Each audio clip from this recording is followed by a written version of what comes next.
मैंने प्रत्येक बार प्रयास किया पिताजी, तपस्या भी की, किंतु अगली बार फिर से मैं आपकी बात समझने में विफल हुआ। इसका क्या कारण है पिताजी? जिस मन पर शब्दों का आक्रमण हो,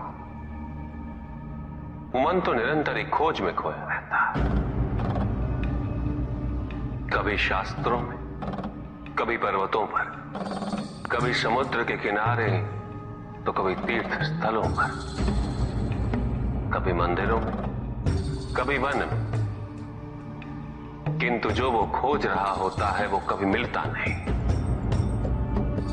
क्योंकि मन तो अभी भी स्थिर नहीं। वो व्यक्ति जहां भी रहे पुत्र, जहां भी जाए और जहां भी खोजे। तुमने भी सदैव शब्दों पर ध्यान दिया है कार्तिक, भले ही वो मेरे शब्द हो या किसी और की।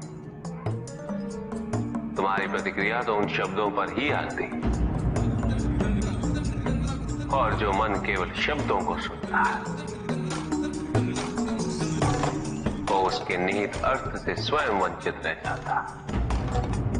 शब्दों की सत्यता को समझने के लिए, उनकी अनुभूति के लिए मन में शांति के साथ साथ रिक्तता भी अनिवार्य है, शून्यता भी अनिवार्य है। मन में इतना स्थान होना चाहिए पुत्र कि वो शब्दों के परे पहुंचने की यात्रा कर सके। किंतु मन कभी शून्य नहीं रहता, रिक्त नहीं रहता। वो सोचता है कि शब्दों का आधिक्य ही ज्ञान अर्जन है, शब्दों से ही ज्ञान है, इसलिए शब्दों का संचय करता रहता है। मन ये नहीं जानता कि परम ज्ञान तो शब्द अतीत है, एक अनुभूति जिसे शब्दों से बांधना असंभव है। शब्दों का अपना मूल्य क्या है कार्तिक? कुछ भी नहीं। जब भी कोई ईश्वर का नाम लेता है तो क्या ईश्वर मात्र एक शब्द में ही सीमित हो जाते? नहीं, यहां शब्द सत्य नहीं, सत्य है वो अनुभूति जो इन शब्दों में विद्यमान है। यदि शब्द ही सत्य होते तो मात्र भोजन कह देने से व्यक्ति की क्षुधा शांत हो जाती। इसीलिए माता शब्दों की नहीं पुत्र, उस अनुभूति की है जो उन शब्दों से संबद्ध है।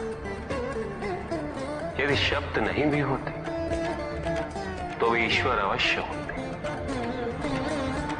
यदि शब्द नहीं भी होते तो सुख और दुख की अनुभूति अवश्य होती, जल की शीतलता की अनुभूति होती, सूर्य की ऊष्मा और चंद्र की शीतलता की अनुभूति होती, प्रेम की अनुभूति होती। किंतु यदि अनुभूतियां ना हो तो शब्द निरर्थक है। शब्दों से तृप्त हो जाना ज्ञान का अंत है, अज्ञानता का प्रारंभ है।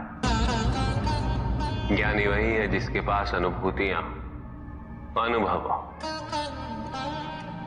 और उसके लिए मन को शांत व रिक्त तो करना ही पड़ेगा पुत्र।